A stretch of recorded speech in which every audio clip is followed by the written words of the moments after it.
Assalomu alaykum hurmatli do'stlar. Bugun sizlar bilan Google saytlarini qanday qilib kompyuterga ko'chirishni ko'rib chiqamiz. Oson usul bilan ko'chiramiz.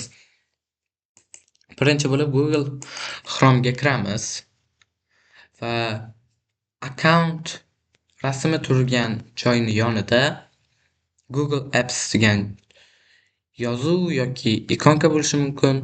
O'shanga bosganimizda barcha Google saytlar chiqib keladi. Va bizga Google Calendar kerak.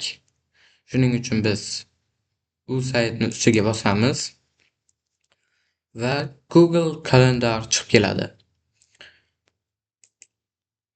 Undan keyin esa biz buni ko'chirmoqchimiz. Shuning uchun 3 ta nuqtani ustiga bosamiz. 3 ta nuqtani ustiga bosganimizda Cart, Save and Share degan joy bo'ladi. O'shani bossamizda Install Page as App degan joy bo'ladi va uni ham bosamiz.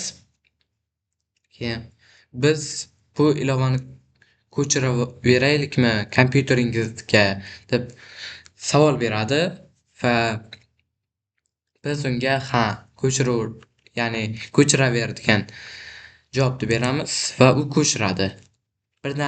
Birdaniga bo'ldi bu narsa. Va mana Google Calendar. Shunday qilib boshqa ilovalarni ham ko'chirishingiz mumkin. Xayr, sog' bo'ling.